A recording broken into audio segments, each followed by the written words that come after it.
Robotic affirmations are a lot like dieting. They should, but don't, always work for everyone. We know that dieting is a simple formula to lose weight, diet, and exercise. It's very basic. But even though it's very clear and basic, success is actually pretty tricky to achieve. And the same can be said for robotic affirmations. It's a simple act that anyone can do, but the success rate is very unpredictable. Well, if you are tired of unpredictable results, then this video is for you. So what can we easily and intuitively know based on our own experiences with robotic affirmations or doing something like dieting? We can intuitively know that it's not just about this simple act, but the energy that we bring to it. And it is the failure to give time and attention to the energy state of being is the reason why so many struggling manifestors fail to consistently manifest big changes with robotic affirmations.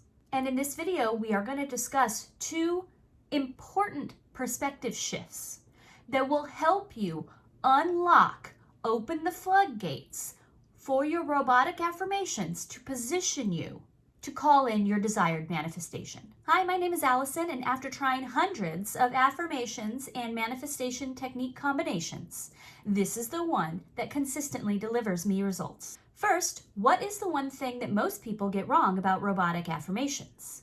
Well, in order to know that, we need to be very clear on what is and what isn't a robotic affirmation.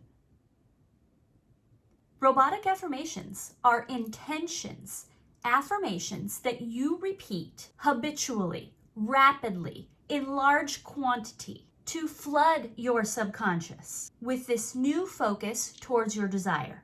Something like, men I like find me attractive, or I attract large sums of money. And you would say this over and over repeatedly throughout the day to flood your subconscious.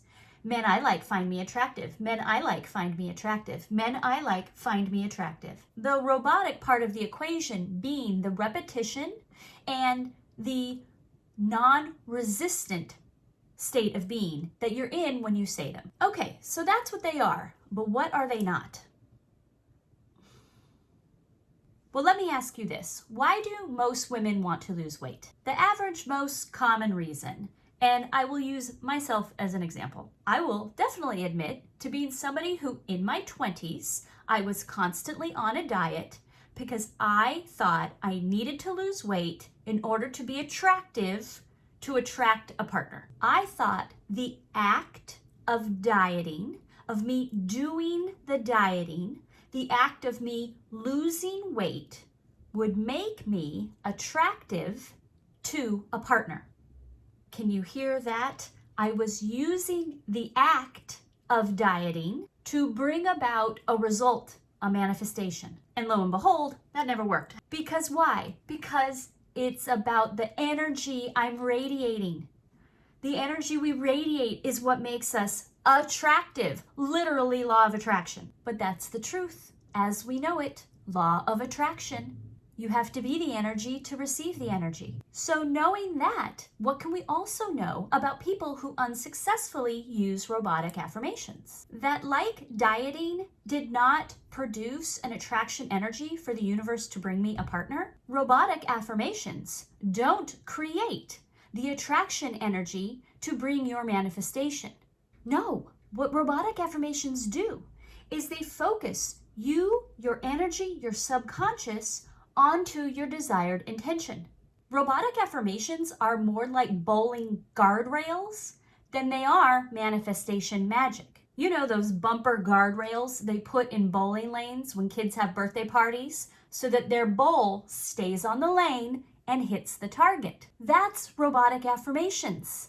They are there to direct us, to remind us, to keep us on track so that we can produce the energy that will call in the target, our manifestation. They don't do the manifesting. This is the great mistake. Most struggling manifestors are using robotic affirmations to make them attractive to their desire.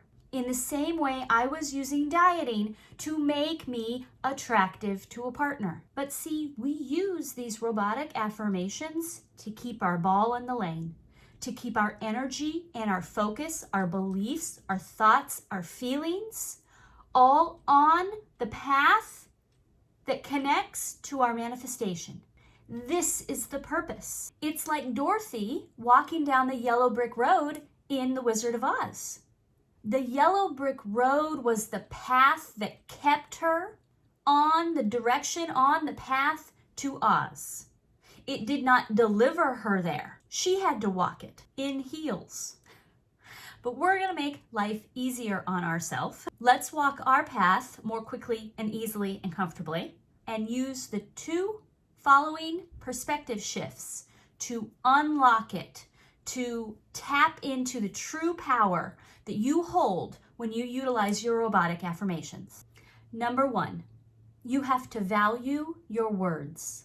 I had a time period where I would start a diet every Monday and then blow it every weekend. I would state my intentions to my family on Monday. I'm back on my health diet. And my husband would lovingly roll his eyes and start joking around because he knew on the weekend, birthday party, holidays, restaurant, I'm tired, whatever, give me some ice cream, I would not stick to it. And after months of this, he didn't believe me, but guess what? I didn't believe me either. I was just going through motions, habit. It was unconscious habit to say that and to try, but I was not committed. Clearly, because I was continually breaking it off. See, it's not that you have to fully believe in the outcome or even your ability to have the outcome, the manifestation. It's that you have to believe what you are saying, you are actually committed to experiencing. When there is a promise but no commitment energy, think about how terrible that is in intimate relationships. When one person promises, makes intentions to be faithful and true, but then breaks them. It's the same with the relationship you have with yourself, with your subconscious. Are you making promises that you don't believe you'll keep? In other words, we need to make sure that our mouth is not cutting checks our body can't cash, which is a funny way of saying, are you truly ready to put commitment energy behind your words? This valuing your words, this commitment energy does not require action to prove it. When a man says to a woman, I am committed to our relationship, he isn't asked to prove his commitment by spending an evening in a room full of attractive women. We don't give a test. The value of the words, I am committed to this relationship, come from simply living in integrity with those words, not engaging in counter behaviors such as lying and cheating. So you might ask yourself, where are you engaging in behaviors where you feel like it is not in integrity with the words and affirmations you're using? Where is there an incongruence, if any? For example, if you are affirming large sums of money flow to me, but then you habitually watch the news, follow influencers on social media who are all screaming about inflation and the high cost of eggs, are you also flooding your subconscious with a counter message? And the one that's going to win out is the one with more momentum. And I'll bet affirming large sum of money flows to me is very different from the momentum of assuming the economy runs everyone's pocketbook. So that one's probably got some more built up belief that will be harder to overcome if you continually flood your subconscious with these counter messages. Or for example, if you're affirming, men I like find me attractive, but then you consistently complain about how much you hate your hair. And maybe you hate your hair. That's fair. It shouldn't disqualify you from finding a partner. And you don't need to reconcile every limiting belief. But maybe you need to do a little vibrational smoothing out. Allow both things to exist. It can be true that you hate your hair and men you like find you attractive. Simple adjustments in vibration can have huge impacts. And that leads us to point number 2. Robotic affirmations have to be true when you say them. Robotic affirmations as guardrails, not magic spell. The words we speak don't create our reality. We create our reality. We are not speaking these words to make them true. We are speaking these words to make them our dominant vibration. When a man says, "I love you" to a woman, he feels that before he says the words. He doesn't say it to force it to be true. And at the same time he professes his love, there is no external proof required for his partner to hear it, believe it, to feel it, to experience it. This is the same for robotic affirmations. You can say and allow yourself to feel it without any external proof. In the words of Neville Goddard, claim it, it will respond.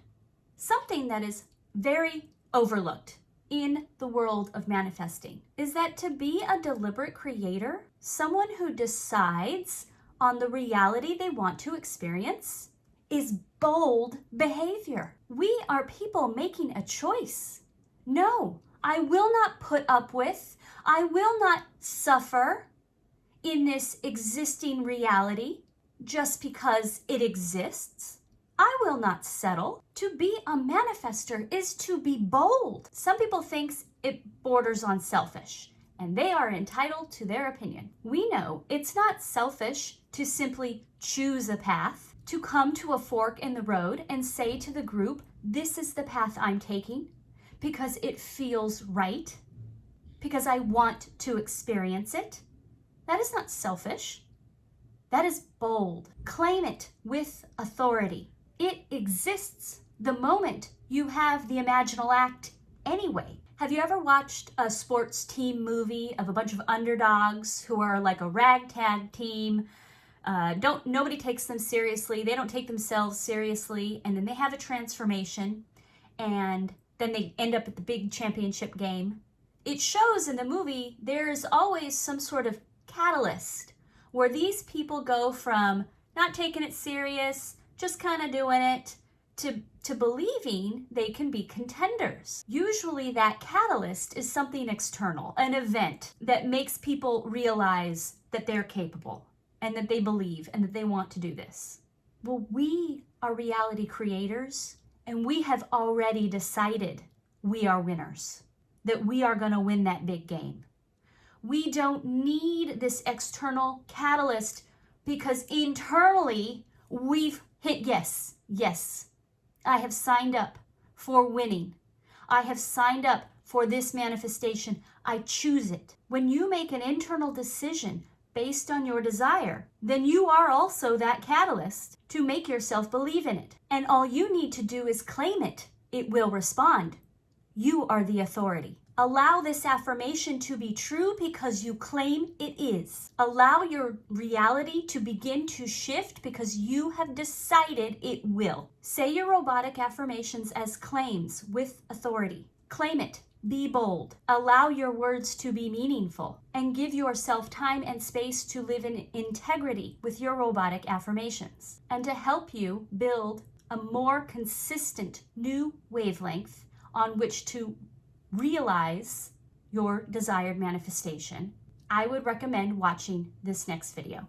And I hope this video was helpful to you, and I look forward to bringing you more. Thank you.